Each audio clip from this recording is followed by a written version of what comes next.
Assalamualaikum warahmatullahi wabarakatuh. Salam sejahtera untuk kita semua. Bertemu dengan saya di sini siswi Diani Ngesti Nugroho, atau anak-anak bisa memanggil saya Pak Sis. Ya, Pak Sis. Semongko bisa jadi seperti itu. Monggo silakan.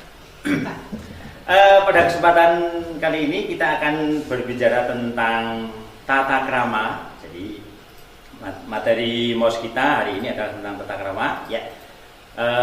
Tata krama adalah sesuatu yang mungkin sering kita dengar sebenarnya, ya. Akan tetapi seperti apa tata krama yang harus kita perhatikan, kita laksanakan dalam interaksi kita antara guru dan murid terutama di SMK 17 Parakan. Oke, yang pertama definisi, ya. Banyak sekali definisi yang berseliweran di sana, ya. Dari beberapa ahli gitu, tapi kita ngambil dari satu atau dua ahli saja. Yang pertama adalah dari Dr. Andes OP Simorangkir. Beliau mengatakan bahwa etika atau etik, ya, hampir mirip, ya, adalah pandangan manusia dalam berperilaku menurut ukuran baik atau buruk, gitu ya. Jadi seperti itu. Yang lain adalah menurut Dr. Andes Sidi Gajalba. Ini sifatnya lebih sedikit filsafat lagi, yaitu ini tentang etika.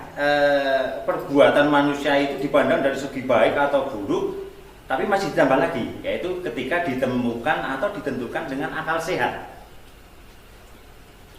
Sementara menurut Dr. Andes Burhanuddin Salam, etika dalam cabang filsafat, nah ini kembali lagi ke filsafat, ya, adalah mengenai nilai atau norma moral yang menentukan manusia dalam hidupnya. Jadi ini lebih kepada apa yang bisa dia lakukan dengan bertata krama atau bersopan santun dalam kaitannya dengan manusia lain atau secara sosial, seperti itu, ya.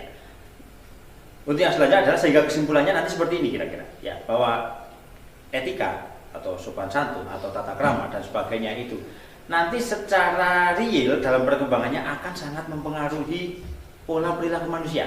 Di sini yang kita lebih fokuskan adalah pola perilaku kita sebagai warga di SMK 17 Parakan. Jadi etika itu adalah cara kita untuk berperilaku, terutama saya misal itu sebagai guru atau anak-anak sekalian, itu apa yang harus Anda lakukan sebagai seorang murid yang baik. Jadi intinya adalah tidak ada yang sempurna, tidak ada yang baik. Sehingga kalau kita belum baik, nanti kita bisa belajar bersama untuk menjadi lebih baik. Demikian, ya. Ada beberapa hal yang perlu diperhatikan dalam berpikir tentang tata krama atau etika tadi, dia, ya, bahwasanya dalam tata krama atau etika tadi kita juga memiliki tujuan. Kenapa kita harus mempelajari itu? Yang pertama adalah mengajarkan manusia berperilaku sopan santun. Bukan cuma sopan, tapi ada santunnya lagi, ya. Sopan santun itu berarti adalah kita bertingkah sesuai dengan apa dan siapa yang kita hadapi. Kalau dalam bahasa Jawa, dalam kehidupan masyarakat Jawa terutama, ya, itu berarti kita ada perilaku untuk bagaimana bersikap kepada orang tua, bagaimana bersikap kepada teman, bagaimana bersikap kepada orang lain yang lebih tua, dan itu diatur dalam tatanan dan penggunaan bahasa Jawa yang sesuai. Di sisi lain, yang kedua adalah dari sikap tata krama dan sopan santun itu nanti muncul rasa empati. Loh, apa tuh empati? Ya, empati itu peka. Apa tuh peka? Ya, peka itu tidak peka, kayak gitu loh, ya. Selanjutnya lagi adalah dia akan menimbulkan rasa adil pada diri sendiri dan orang lain. Adil terutama bagi kita sebagai guru dan murid, gitu, ya. Jadi Anda tahu apa yang menjadi kewajiban Anda, tapi Anda juga tahu apa yang menjadi hak Anda. Kemudian untuk menjadi yang lingkup lebih luas lagi, kita bisa menimbulkan sifat-sifat sosial, dan otomatis nanti akan timbul saling menghargai antara satu dan lainnya, ya. Dari situ tadi, ya, kemudian akan muncul kepada satu tujuan yang lebih luas lagi. Nanti, ya, kehidupan kita itu akan lebih harmonis, lebih rukun, gitu. Kalau tadi kita ngomong tujuannya, tadi sekarang kita ngomong tentang manfaat tata krama, ya. Yang pertama, orang yang bertata krama baik itu nanti akan disenangi orang lain. Ini otomatis bahwa orang itu nanti akan lebih suka kepada orang yang memiliki sopan santun dan perilaku yang bagus atau sesuai dengan apa yang dia inginkan, daripada orang yang kurang bertata krama. Misal ada orang tua duduk di halaman rumah ya, sambil menikmati secangkir kopi, ada pisang goreng di situ, lalu ada anak muda lewat gitu. Kemudian lewat itu sambil lari gitu. Sementara yang kedua ada orang yang lewat berambut gondrong, tatonan, tapi kemudian ngomong nun sewu Pak. Nah itu akan lebih respect kepada yang gondrong tatonan tadi daripada yang pertama, walaupun ganteng atau cakep atau cantik seperti itu. Yang kedua adalah mempererat tali persaudaraan dengan orang lain. Begitu awal mula orang berinteraksi itu dari komunikasi, ya. Misal sama-sama menunggu bis di halte gitu ya, kemudian duduk bareng di situ kita nggak kenal, atau kalian di dalam kelas seperti itu duduk bareng, nggak kenal satu dengan yang lain, tapi kemudian ngomong-ngomongan. Saya yakin pasti pertama kali kalau Anda menggunakan bahasa Jawa mesti bahasa Jawa halus dulu, ya, karena belum kenal ya, jadi pakai bahasa Jawa halus. Setelah semakin lama nanti akan semakin erat, baru menggunakan bahasa Jawa yang ngoko, nggak masalah karena sudah kenal gitu. Nah ini adalah fungsi dari mempererat tali persaudaraan dengan orang lain gitu kan. Orang nggak kenal dari saudara kita gitu. Nah di dalam rumah atau di sekolah, di lingkungan kita yang terdekat, di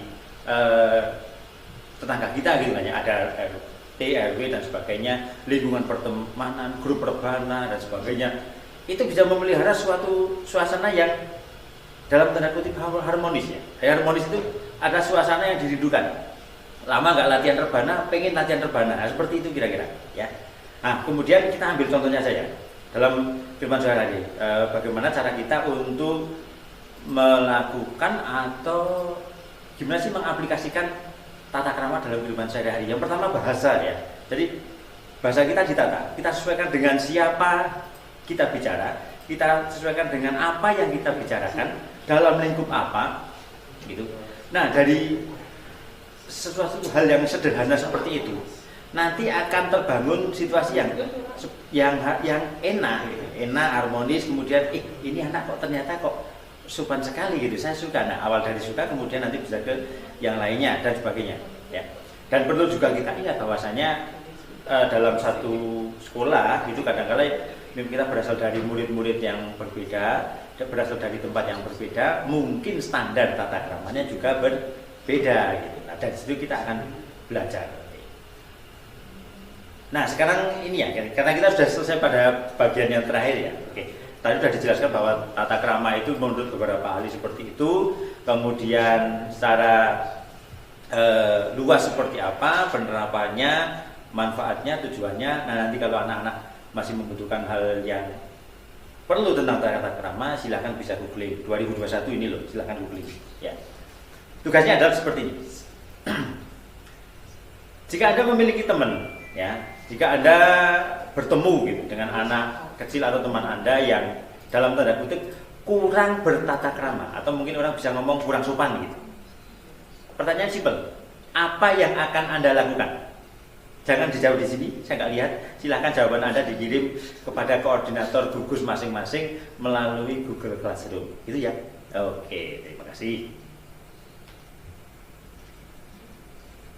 Sepertinya cukup seperti ini ya. Jadi simpel saja. Itu kita ngomong tentang tata krama dan sebagainya.